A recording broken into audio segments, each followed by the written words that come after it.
Hey, Kirk. With what happened with Amir the other night, the two transfers last week, another transfer today, and Calvin Lockett. What does that give you pause for any reason? Those kind of chain of events. Yeah, I think I'd look at them all separately. Basically, two categories right now. You have three guys that have decided to transfer. Me personally, not totally shocked, disappointed. I was hoping all three would stay at the team. I think there are two commonalities with all three of the players. They're all from distance. They're far from home, and I guess maybe another commonality. They're all fairly young players. Locke's a little bit older than the other two, but they're a distance from home, so that's part of it. And I think the other similarities, all three weren't in the too deep either the first 2 weeks. And but all that being said, it's disappointing because all three of them were doing well. They're all good people and good players, and I think have good potential. Shadrick Bird made a play on our kickoff team in the first game. So that came as a little bit of a surprise, but not totally. If you look around the room, he's got some other guys that are pretty good too. So, I think probably the biggest thing, a lot of times, this type of action happens more so after spring practice when, you go through 15 days and I think it becomes a little bit more apparent what the roster looks like, who's in the too deep, who isn't, what has to take place. So I'm not so sure this is a real unnatural thing. It's just the timing. I would attribute it to just what's happened over the last 7+ months, not having spring practice. But nonetheless, we don't want any player in good standing and good guys to leave the football team. But that's their choice too, and you don't want them here if they're not totally invested either. So that's not a good thing. Then Amir's incident's a separate incident. We haven't had many of those over the last however many years, and it's very disappointing. Amir's very remorseful. I think he fully realizes. Just the potential danger of the situation first and foremost, not only to himself but other people, and it's just a regrettable decision that he made. So he'll deal with it. I've known Amir for 4+ years right now. He's a tremendous person. He's been a great team member, and me personally, I think it's very uncharacteristic of him. It was surprising. But it's something he did. It's a bad decision, and it's like all of us in life. You make a bad decision, you have to live with it, and try to push forward and look forward, and I think he'll do that. That's my sense right now, but we'll see how things pan out. Next question from Jeff Johnson. Yeah, hi Kirk. Can you talk about what you've seen on from Rocky Lombardi maybe in the film that you've watched of him this season? And I understand you guys were very interested in him. How did you recruit him very hard?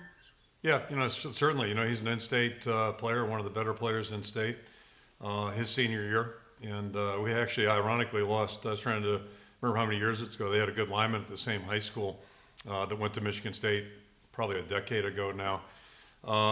So, they've recruited the state of Iowa in the past. I don't know if they will in the future. Yeah, Rocky's a tremendous young player, tremendous young person. He was an outstanding competitor in a couple sports in high school. So we knew a lot about him. We tried to recruit him, and he's done a great job up there. Played pretty extensively a couple years ago when their starter was hurt. And he's certainly, like most players, he's a better player than he was 2 years ago. He's done a really nice job. And, they had some unbelievably, just great big plays the other day that really made a big difference in the game. So he's doing a good job. And you lead your team to a big win like that against a in-state rival. That's a big deal. So, credit goes to him on that one. Next question from Mark Emmert. Yeah, Kirk, looking back to your first year here as head coach, was that a bigger challenge for you because of who you were replacing? And how did you handle that challenge of being the guy that replaced Hayden Fry? Well, bigger than what? Just taking over any program's a big challenge.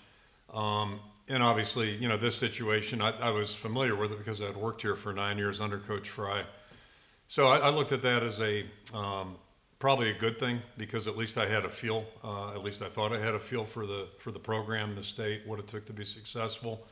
And I've said this many times before. A lot of my views and vantage points about what it takes to be a successful college program were shaped because of Coach Fry. He had a tremendous impact on my life, and I was a young person at that time. So yeah, no question about that. And then as far as handling it, whether it's a legend like Coach Fry or somebody else, but especially in his case, I just felt like, the statement I made was, you can't, you don't replace somebody like that, you just follow them. And I think it's like anything you do in life, you just try to do it the best you can within the framework of your personality and your vantage points, and try to do the best you can moving forward. That's why you got selected for the job, and you just try to do what you think is best. But you have to be yourself. You can't, especially with a person like Coach Fry, with his personality and just all the traits that made him so unique and so special. To try to copy him, other than some of his beliefs, that would have been, I think, probably short-sighted. Next question from Scott Docterman. Yeah, on Saturday, Kayvon Merriweather made a start at strong safety. It appeared that he had a pretty good game, had a tremendous hit. What was your thoughts on the way he performed, and do you anticipate him maintaining that position?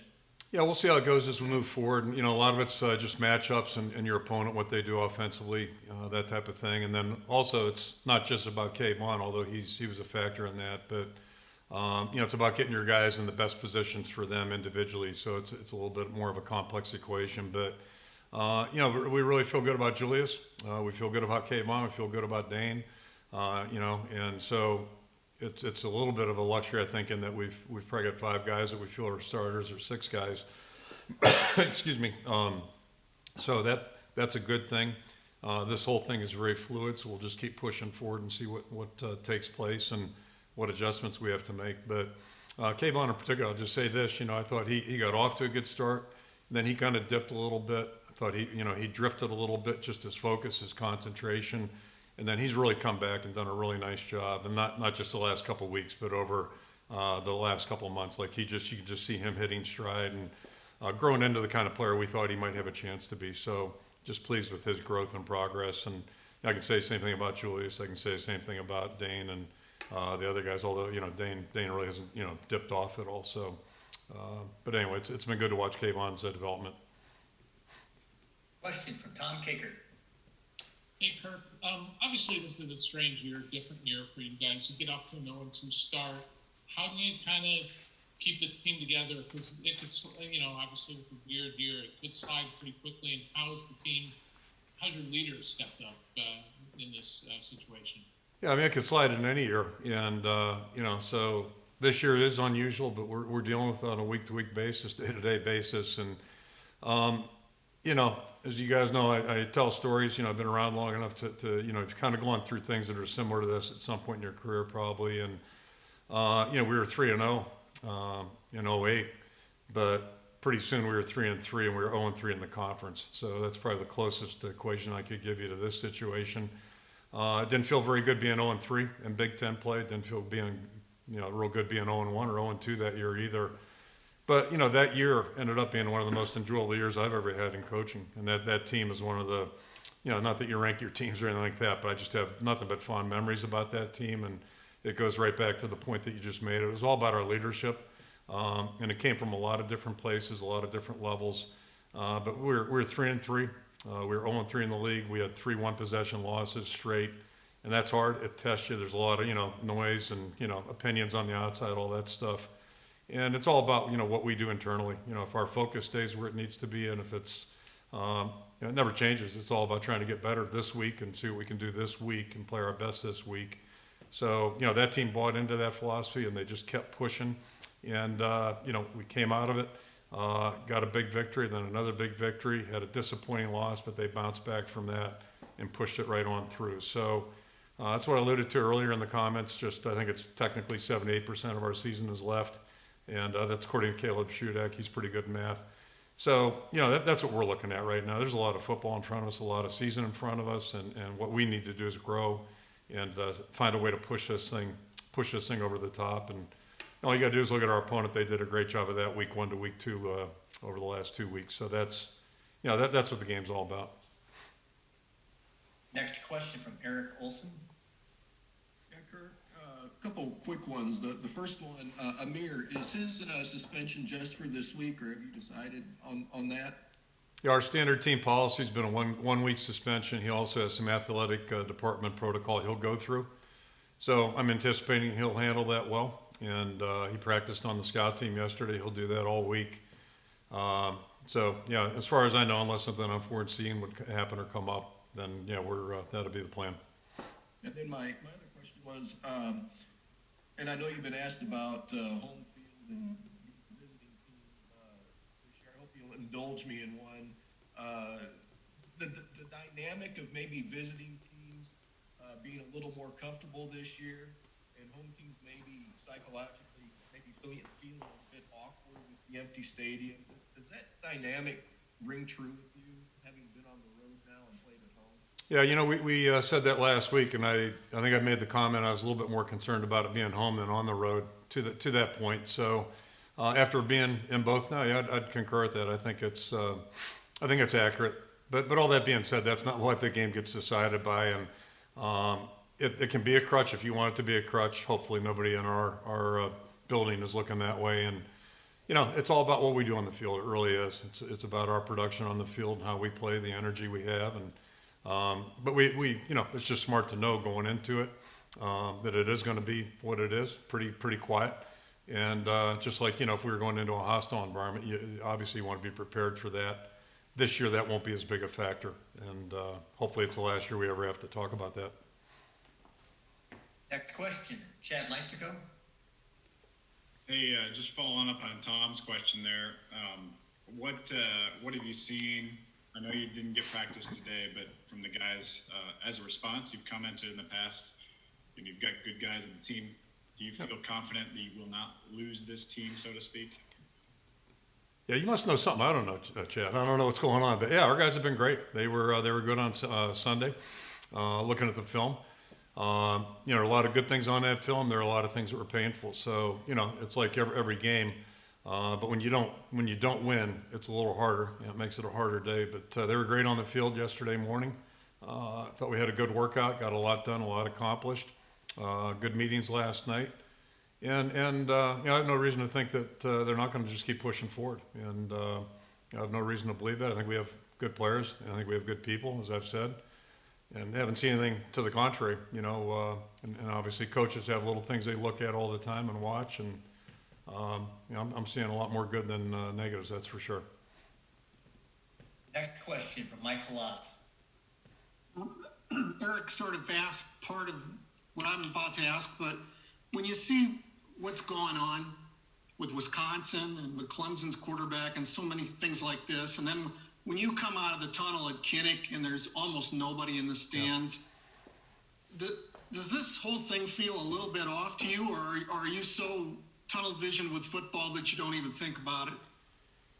Yeah, you know, when we come out of the tunnel, I mean, it's a strange feeling. It was different, certainly, and you know, you'd have to be oblivious, totally oblivious. I'm not that focused not to know that, but you know, on the COVID thing, I think that's probably the biggest thing. And I actually saw an interesting article about voter stress somewhere in the last couple days, and I'm trying to figure out what that means, but maybe I can equate it to COVID stress because yeah, there's definitely, it's taken on a whole new element. You know, we test daily, as you know, in the Big Ten, and yeah, you know, I mean, when my phone, you know, a little bing it makes when you get a you know, text message from the trainer, you know, I don't look forward to those anymore because you just don't know what's going to be on there.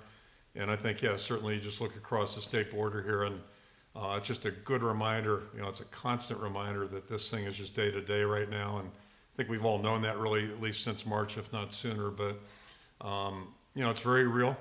It's apparently not going away, at least not over the next, I've told our team, you know, we just got to figure it's going to be this way till January.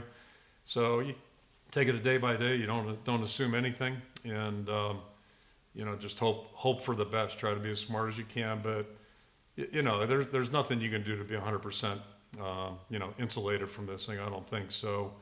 You know, we all have to keep living, but we have to try to be smart. But yeah, it's a concern, certainly, knowing that, you know, something could happen at any time. You just look at any of the pro teams that are playing the pro leagues, and then certainly in college football, it's very real too. So it's just nothing about this year that's going to be normal. That's for sure. Next question from Adam Hensley. Hey, Kirk.